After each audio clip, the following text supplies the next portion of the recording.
सभी को मेरा पुनः नमस्कार। अष्टावक्र महागीता में आज है विंशति प्रकरण पूर्ण बोधाख्यान। तो जैसा कि हमने पिछले अध्याय में जाना कि किस तरह से महर्षि अष्टावक्र ने मौन धारण कर लिया और अब वे अपने शिष्य राजर्षि राजा जनक के अनुभव सुनना चाहते हैं, और किस तरह से राजर्षि राजा जनक ने अपने अनुभव बताए कि उन्होंने अब जीवन में पूरी तरह से अपने को खुद को चैतन्य स्वरूप में प्राप्त कर लिया है और वे पूरी तरह से आत्म में स्थित हो गए हैं। और यह सब पूरी तरह से गुरु की कृपा से ही सिद्ध हुआ है, जहाँ पर ना पुरुषार्थ है ना परम पुरुषार्थ से कोई प्रयोजन। तो अब जो है जनक खुद मौन चाहते हैं, पर विवशता है कि गुरु श्रोता बने बैठे हैं और वे जानते हैं कि शिष्य को पूर्णता प्राप्त हो गई है, फिर भी वे अभी तक श्रोता बने हुए हैं, क्योंकि उन्होंने अपना ज्ञान निचोड़कर परिष्कृत करके दिया था। तो समान तो तब होगा ना जब जैसा लिया उनके शिष्य ने वैसा ही उनको लौटा दें। और जब तक गुरु ना कहें कि बस हो गया सिद्ध, तब तक बात भी नहीं बनने वाली। तो यहाँ पर जो हृदयंगम को वे नेति नेति की ओर लेकर जा रहे हैं, यानी नेति नेति दोनों ओर से होनी चाहिए, तभी मौन सधेगा।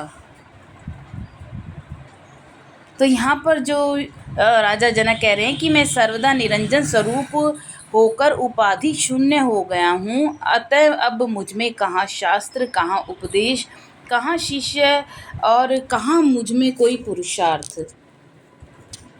क्योंकि शिष्य अभिभूत है, वह रिक्त होकर ब्रह्मा से भर गया है और भर भी ऐसा गया है कि अब और नहीं पुकार बैठा।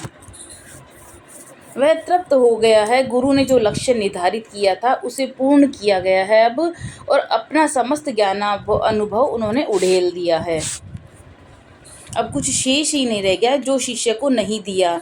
ऐसा लगा कि महर्षि स्वयं रिक्त हो गए हैं, ज्ञान अक्षुण है, उसे महासागरों में भी उड़ेल दो तब भी तुम्हारे पास उतना ही रहेगा जितना उड़ेलने से पहले था। दीपक जल रहा है, उससे एक और जला लो, अनेक जला लो, वह फिर भी जलेगा। अखंड ज्योति इसी का नाम है। एक से दो और फिर अनेक हुए, परंतु सब एक ही हैं। एक ही दीपक से अनेक दीपक जला लिए तो फिर भी वह दिया जल रहा है, क्यों? फिर वह एक से अनेक हो गया है, परंतु सब एक ही हैं, सब समान जो हो गए हैं। गुरु ने जो ज्ञान चर्चा की, अब उसी प्रकार शिष्य भी कर रहा है। अभिव्यक्ति में केवल शब्दों की भिन्नता है, पर मूल भाव वही है जो गुरुदेव ने कहा। तो अब गुरु शिष्य जो हैं समान हो गए हैं। आत्मज्ञान ऐसा ही है, पारस की भांति वह अपने संसर्ग में आने वाले अपने स्वरूप में ले आता है। यानी जिस तरह से पारस के संपर्क में जो भी आता है वह पारस जैसा बन जाता है, उसी तरह से महर्षि अष्टावक्र भी पारस ही तो हैं। उन्होंने शिष्य को स्वरूप में ला दिया है, अपने ही रूप जैसा बना दिया है। अब समस्या शब्द चयन की है, और जबकि जनक मौन हो जाना चाहते हैं। जहाँ पर कोई चाह नहीं वहाँ क्या करें? सुनने को कोई शेष नहीं, सुने हुए ने शून्य कर दिया। भाव शून्य, चित्त शून्य, विचार शून्य, जगत शून्य। तो मौन में आत्मिक आनंद है, पर शिष्य को बोलने की विवशता है, क्योंकि गुरु श्रोत्रिय मुद्रा में विराजमान बैठे हैं, क्योंकि वे सुनना चाह रहे हैं। अतः संक्षिप्त का आश्रय लेते हैं, ग्रंथ गुटका होते जाते हैं, फिर एक दोहे में सिमट जाएंगे, फिर एक शब्द में। रामायण भी राम में संक्षिप्त हो गई है, फिर एकाक्षरी भी होंगे, और फिर मौन। मौन जो है सभी पर भारी पड़ता है, असीम आनंद है मौन। तो यहाँ पर एक कहानी है कि एक शिविर में कुछ सैनिक हैं, कई वर्षों से टिके थे। राजा की आज्ञा थी कि वह शिविर छोड़ना नहीं है, क्योंकि शत्रु के आक्रमण का खतरा कहीं से भी प्रबल है। पर शत्रु संभवतः इतना आलसी था या युद्ध नीति से विरक्त होकर वह शांति समर्थक बन गया था। और वर्षों से आक्रमण तो क्या, वह उस तरफ भ्रमण करने भी नहीं आया। तो अब जो शिविर में समय कटे तो कटे कैसे सैनिकों का? घर गृहस्थी निजी अनुभव इतनी बार उन्होंने बातें कर ली उसके बारे में कि अब तो ऊब हो गई थी उनको भी। किस्से कहानी भी अब शेष नहीं बचे थे, बार बार दोहराएं, कब तक दोहराएं। सुनने वाला भी दुखी, कहने वाला भी दुखी, पर मौन साधा न जाता। थोड़े ही देर में शमशान जैसा सन्नाटा काटने को दौड़ता था। राजा का उल्लंघन कर नहीं सकते थे, भले सैनिक हुए।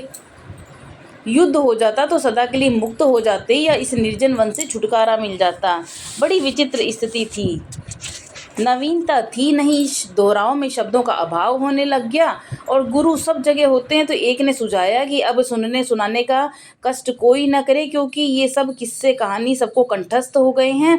तय हुआ कि ज़्यादा लज्जतदार चुटकुले हैं, उन्हें क्रमबद्ध करके एक संख्या दे दो। अपने अपने चुटकुलों की संख्या सब याद कर लो। जिसे जो चुटकुला सुनाना है उसकी संख्या भर बोल दें। मर्म तो सबको पता ही है। ये संक्षिप्तीकरण अच्छा लगा। अब जिसे चुटकुला सुनाना होता वह उसकी संख्या बोल देता कि 24, बाकी सभी ठाके लगाने लगते। यानी उन्हें इतनी बार वो चुटकुलों को दोहराया गया था कि अब वे चुटकुलों की जो संख्या जो बताता था उससे उनको पता चलता था कि अभी ये वाला चुटकुला वो सुनाएगा, तो उसकी संख्या के नाम से ही वे हंसने लगते थे। यानी इतनी बारंबारता हो गई थी, इतना दोहराव हो गया था। संख्या मात्र से पूर्ण चुटकुले का आनंद ले लेते थे। यह भी कब तक, अब तो इससे भी ऊब हो गई। संख्या बोली जाती तो बस होठों में मुस्कान आ जाती। आनंद उतना ही था, जब संख्या बोलने में भी दिक्कत होने लगी तो उनके संकेत बनाए गए और अब संकेतों से काम चलने लग गया। पूरी तरह से मौन व्याप्त हो गया। जो मौन बरबस न सधता था तब अब अनायास ही सध गया। जनक भी इसी स्थिति को पहुंच गए हैं। मौन चाहते हैं पर विवशता है कि गुरु श्रोता बने बैठे हैं और जानते हैं कि शिष्य पूर्णता को प्राप्त हो गया है, पर अभी भी श्रोता बने बैठे हैं। क्यों? क्योंकि उन्होंने अपना ज्ञान निचोड़कर परिष्कृत करके दिया था। समान तो तब होंगे जब जैसा लिया वैसा लौटा दें। जब तक गुरु न कहें कि बस हो गया सिद्ध, तब तक बात भी नहीं बनने वाली। क्योंकि नेति नेति दोनों ओर से होनी चाहिए, तब मौन सधेगा। शिष्य अंतिम स्वीकारोक्ति में इसी प्रकार का प्रयास कर रहे हैं। हृदयंगम को वो नीति नीति की ओर लेकर जा रहे हैं।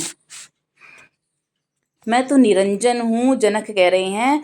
मैं निरंजन हूँ, अर्थात अब मुझ में न पंचभूत रहे, न ये देह रही, न इंद्रियां रही, न मुझ में मन है, न शून्यता, न आशा निराशा। मैं इन सब से रहित होकर शुद्ध चैतन्य स्वरूप को प्राप्त हो गया हूँ। क्योंकि जनक हैं वह अध्यात्म की परम स्थिति में पहुंच गए हैं और वे आत्मदृष्टा होकर सभी कालों से परे हो गए हैं। देह उन्हें विस्मृत हो गई है। यह कायाकल्प की स्थिति है। न सूक्ष्म रहा, न स्थूल रहा, न विराट रहा। अब सब निराकार हो गया है। जनक अपनी अंतिम स्वीकारोक्ति को गदगद होकर बता रहे हैं कि हे सद्गुरु, मैं निरंजन स्वरूप हो गया हूँ। अब समस्त आशाओं निराशाओं से पूर्ण मुक्त हूँ और पंच महाभूतों से मुक्त, देह विहीन, मन विहीन, शून्य विहीन हो गया हूँ। जनक कह रहे हैं कि मैं निर्द्वंद हो गया हूँ। अब कहाँ तो मेरे लिए शास्त्र, कहाँ आत्मज्ञान। संसार है तो द्वंद है, द्वंद है ही तो संसार है। अज्ञानी जन्म से मरण तक की यात्रा में द्वंदग्रस्त रहता है। यह खोया, यह पाया, वह मिला, वह मिलेगा, यह करूं या वह करूं। निरंतर लालसा और चाहना उसको बना रहता है। अर्थ और काम सतत पीड़ित करते हैं। दोनों पर्याप्त है तो और की लालसा बनी हुई है। अभाव है तो प्रयत्नों का भार दबाए से जा रहा है और धर्म की ओर जाता है तो शास्त्रों की शरण लेता है। आत्मज्ञान का आकांक्षी है पर सत्य जानने और मानने का साहस नहीं है। तो सदैव के लिए उनके सभी द्वंद्व समाप्त हो गए हैं। यही पूर्ण बोध है, यही आत्म का परमानंद है कि निर्द्वंद हो गए हैं। पूर्ण बोध होने पर अब मेरे लिए क्या विद्या, क्या अविद्या, क्या मैं, क्या वह, क्या मोक्ष है और क्या बंधन है, क्या रूप है और क्या स्वरूप है। स्व को पा लिया है जहाँ कुछ और है ही नहीं। तो पूर्ण बोध की आत्मानुभूति अवर्णनीय है। तभी तो राजर्षि जनक आत्मस्वरूप की विशेषता रहित कह रहे हैं कि शब्दों का प्रयोजन ही नहीं रहा, शब्द नहीं रहे तो थोड़े कहे में ही स्वयं को व्यक्त कर रहे हैं। अब सब कृत अकृत समाप्त हो गए हैं, धर्म अधर्म अप्रयोजनीय हो गए हैं। अब प्रारब्ध भी अर्थहीन और जीवन मरण का विचार तक नहीं है। जब सब रिक्त है तो क्या कैवल्य।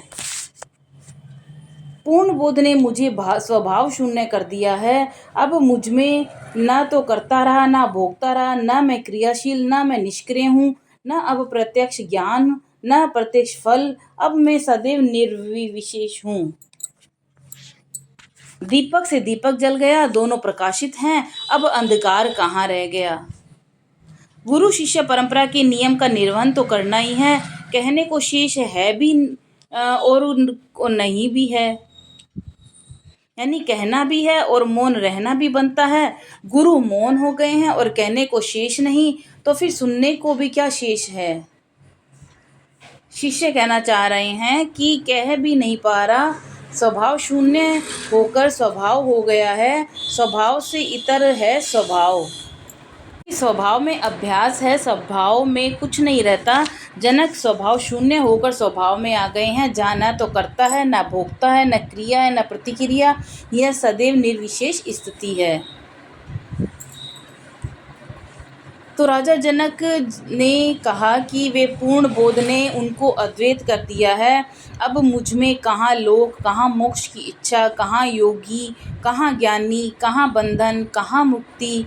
अद्वैत में यह सब नहीं होते। मैं अद्वैत स्वरूप होकर पूर्ण बुद्ध हो गया। तो अद्वय का अर्थ है एक, यानी दो न होकर एक ही है। बोध हुआ था तो एक के ही अनेक होने की बात समझ में आई, और अनेक में जो भिन्नता भी नहीं थी। जो एक है वही अनेक है। जैसे शीश महल में खड़ा व्यक्ति जैसे चारों ओर स्वयं को ही देखता है, दिखते तो सब अलग हैं पर सब एक के ही है प्रतिबिंब। यह संसारिक दृष्टि है। आत्म और संसार को की लय को बनाए रखना है तो संसार दृष्टि भी रखनी है, संसार की दृष्टि भी रखनी है। पर अध्यात्म को संसार से कोई प्रीति नहीं, संसार रहे या नष्ट हो। पूर्ण बोध को इससे क्या पूर्ण, और पूर्ण बोध भी तो इससे अभेद के पीछे है। तो अभेद की दीवार छूटे तो पूर्ण बोध घटेगा ना। आत्मदर्शन ने संसार को पीछे छोड़ा, अभेद को तोड़ दिया, और जो प्रकट हुआ वह पूर्ण बोध था। तो राजा जनक ही उस उच्चता पर पहुंच गए हैं जहां पर गुरु अपेक्षा करते थे। वे पूर्ण बोध हो गए हैं जहाँ ना सृष्टि का सृजन है, ना विनाश है, न कोई साध्य है, न साधक है, न सिद्धि है, और न कोई साधन है। यह परम अद्वैत की स्थिति है जिसमें जनक स्थित हैं। मैं सर्वदा निरंजन अर्थात विशुद्ध स्वरूप हूँ। अतः कहाँ तो मुझ में कोई प्रमाता है, कहाँ कोई प्रमाण है, कहाँ कोई प्रमेय और कोई ज्ञान है। निश्चित रूप से मुझ में कहीं कुछ नहीं है। तो राजा जनक कह रहे हैं कि मैं सर्वदा निष्क्रिय हूँ। मेरा कहाँ कोई विक्षेप है, कहाँ कोई एकाग्रता है, कहाँ अज्ञानता है, कहाँ अविवेक है, कहाँ हर्ष है और कहाँ विषाद है। क्योंकि वे बता रहे हैं कि बोध में तो कर्म था, निर्लिप्त था, पर था। पूर्ण बोध में पूर्ण निष्क्रियता हो गई है। दंडवत है अपने गुरु चरणों में, कैसे चरणबद्ध ढंग से पूर्णता को प्राप्त करा दिया। साधारण गुरु इस तरह से नहीं करते। जो सिखाते हैं सीमित और सीमाबद्ध सिखाते हैं। लेकिन यहाँ महर्षि अष्टावक्र ने यह नियम भी बनाए रखा, पहले जागृत किया, फिर पलकें सहलाई, तब कहीं जाकर ठंडे पानी के छींटे मारे। जानते हैं कि एक रेखा को बिना स्पर्श किए छोटी या बड़ी करने की कला क्या है। घटता प्रत्येक क्षण है, और वह जनक में भी घटा, हर सूत्र में घटा। घटना यानी रिक्त होना, यानी पहले उन्होंने रिक्त किया, फिर संसार मिथ्या है, रीत गए, फिर भरा कि संसार ही तो तुम और तुम में ही संसार है। यह भी दिखा, फिर अंतिम प्रहार किया, वह पात्र ही उन्होंने छिन्न भिन्न कर दिया। जहाँ शिष्य और गुरु ज्ञान को सहेज रहा था, अब न पात्र न ज्ञान रहा, तो द्वय नहीं रहा, तो निष्क्रियता, जो निष्क्रियता है वह तो स्वाभाविक है ही। और यही जो निष्क्रियता है वह पूर्ण बोध है। जनक स्वीकार कर रहे हैं कि मैं सर्वदा निष्क्रिय हूँ, न मुझ में कोई विक्षेप है, न एकाग्रता है, न अज्ञानता है, न अविवेकी है। जब कुछ भी नहीं है तो हर्ष विषाद भी कहाँ रहता है। क्रियाशील के धर्म निष्क्रिय में नहीं पनपते। राजर्षि राजा जनक कह रहे हैं कि मैं सर्वदा निर्मल और निरंजन स्वरूप हूँ। मुझ में कहाँ संसार के व्यवहार, कहाँ परमार्थिक सत्ता, कहाँ सुख, कहाँ दुख।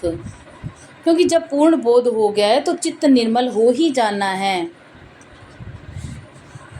क्योंकि चित्त की मलिनता ही तो थी जो आवरण बन के चक्षुओं को ढके हुए थी और सत्य से परिचित न होने देती थी।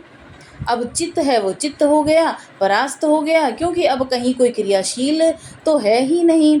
चित्त भी तो तब कुछ करता है जब कुछ क्रियाशील होता है। निष्क्रियता में तो इंद्रियां भी सुषुप्त हो जाती हैं, घोर शिथिल हो गई हैं। इंद्रियां भी चित्त से प्रेरित नहीं हो रही तो चित्त में विकारों का स्थान ही कहाँ।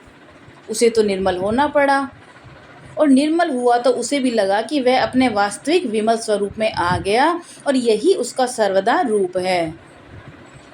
चित्त निर्मल हुआ तो सब आवरण हट गए, सत्य का सूर्य आलोकित हो गया और स्वप्रकाश से समस्त अंधियारे दूर हो गए। अब सर्वदा निर्मल चित्त में क्या शेष। जनक स्वीकार कर रहे हैं कि निश्चय के भाव के साथ वे सर्वदा निर्मल और निरंजन स्वरूप हैं, अर्थात न पूर्व में कोई मलिनता थी न अब कभी होगी। तो तब जब पूर्ण में कुछ रहा हो, सर्वदा विमल स्वरूप में अब कहाँ सांसारिक व्यवहार और कहाँ परमार्थिक सत्ता। जब कुछ भी न रहा तो फिर कहाँ सुख और कहाँ दुख। यानी पूर्ण बोध को संपन्न होकर जनक की सभी वृत्तियां अब विस्तारित हो गई हैं।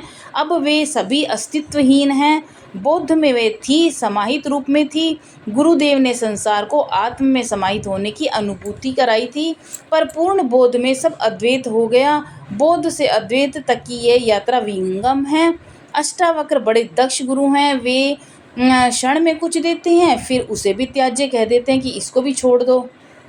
और शिष्य ने भी एक बार भी नहीं कहा कि अभी तो आपने कहा यह और अभी आप इसका विरोध कर रहे हैं। क्योंकि विरोध तो कहीं है ही नहीं, यह तो एक सोपान है। ये एक सीढ़ी की तरह है कि आगे बढ़ोगे तो जो पीछे था वह छोड़ना ही पड़ेगा। और यात्रा का यही नियम है कि जितना आप आगे बढ़ोगे आपको पीछे की चीज़ें छोड़नी पड़ेंगी। क्योंकि ढोते रहने से तो आपका भार बढ़ जाएगा। जो पहले जो लाद लिया है उसको छोड़ दो, उसको तिरोहित कर दो और नया संभालो। नवीनता में और आनंद है। और शिष्य ने भी यही किया और पूर्ण बोध को प्राप्त कर लिया। हे गुरुदेव, मैं सर्वदा विमल स्वरूप हूँ। मुझ में न यह संसार है, न माया है, न कहीं प्रीति है, न अप्रीति, न जीव, न ब्रह्मा। मैं सर्वदा कुटस्थ और विभाग मुक्त हूँ। मुझ में ना कोई प्रवृत्ति है, न ही कोई निवृत्ति है। मुझ में कहाँ तो बंधन, कहाँ मुक्ति। मैं सदैव मुक्त पूर्ण रूपेण स्वस्थ हूँ। जनक जो हैं कुटस्थ हो गए हैं। कुटस्थ में सर्वदा स्थिर हो गए हैं। स्थिर और विभागहीन अविचलित से स्थिर मना होता है।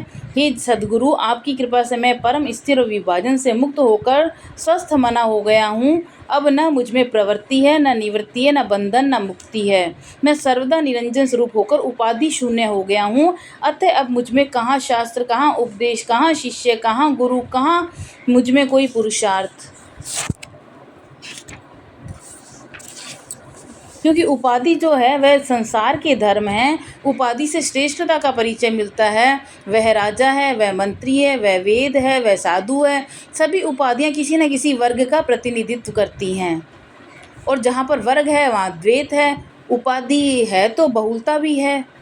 राजा केवल वह ही नहीं, अनेक हुए, अनेक अनेक होंगे। यह तो मात्र उपाधि है, नश्वर है। ये उपाधि जो है नाम और कीर्ति के लिए, इनसे व्यक्ति और अधिक उलझ जाता है भवसागर में।